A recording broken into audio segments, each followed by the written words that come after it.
So our daily reading brings us to Ezra chapters 3 and chapters 4.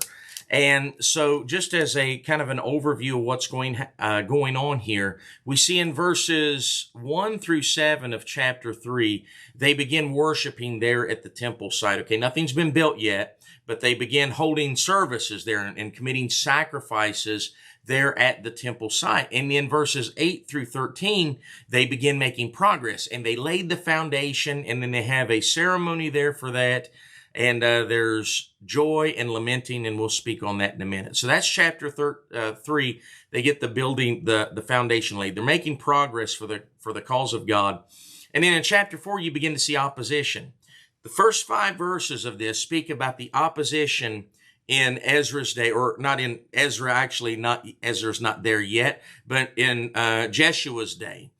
There's opposition that rises up because whenever you are doing something great for God, Satan will surely rear his ugly head. And so it has the opposition here. But then the rest of chapter 4 is kind of confusing because beginning in verse number 6 and going all the way verses 23, it's what's called a parenthetical, okay? And it's like adding a parenthesis in a statement. So the author begins talking about this opposition that's happening, and then he says, and this opposition that's happening in Cyrus's day up through Darius, it will happen for years to come, because it says in verse number 6, and in the reign of Ahasuerus, which is Xerxes the one, that is a future king. He says, in the beginning of his reign, wrote they unto him accusations. Verse number 7 begins a great detailing of a letter that's written to Artaxerxes and a letter that Artaxerxes wrote back, talking about, essentially trying to oppose the work, the Samaritans opposing the work of God that's taking place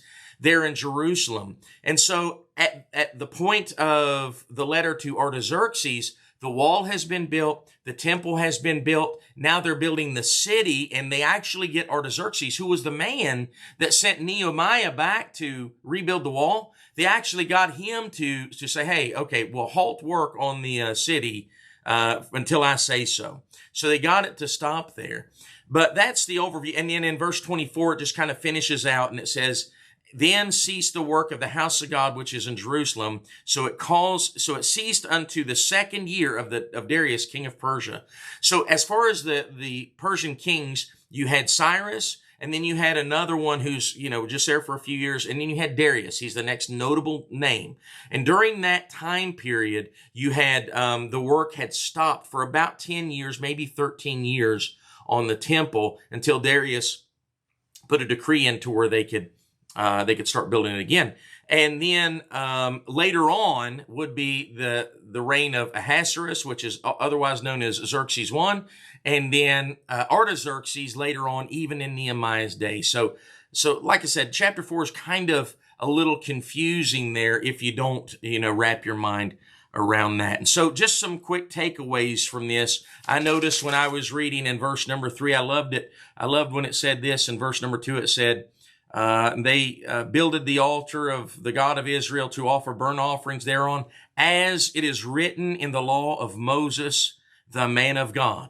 And then you see it in verse number 4. They kept also the Feast of Tabernacles, as it is written. Later on, according to the custom, as the duty of every day required. In other words, they were getting back to doing it God's way. And that's exactly what we as Christians need to do. Just get out of our own way and get back to doing it God's way.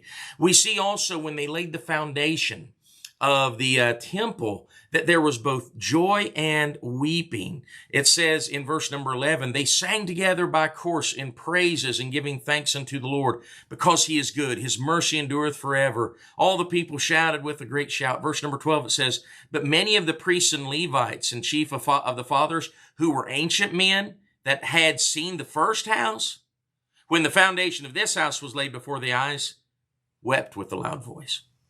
So in the laying of the foundation, you see two things happening. You see joy and you see sorrow. You see joy because God is a God of second chances. God was allowing them to rebuild the temple. But you see sorrow because those ancient men, they knew what brought them to this point. The whole point that they had to have a second chance to begin with. So you see joy and you see sorrow there in that. And then again, chapter 4, it begins with the first 5 verses talking about how as they were building this, that opposition arose. And we see the opposition arising 2 different ways. That's exactly how Satan works. One by deception. The the adversaries there, the Samaritans, tried to deceive them into letting them commingle and get this built together as if they were Jews and worshiping the Jewish God. And then when that didn't work, when deception didn't work, then they tried to devour them. And that's how Satan works. He wants to deceive like the serpent, and he will devour as the lion. And so expect opposition. When you are doing anything for God, we can expect opposition. We saw it in Nehemiah's day. We see it, of course, in the early days of the return from exile.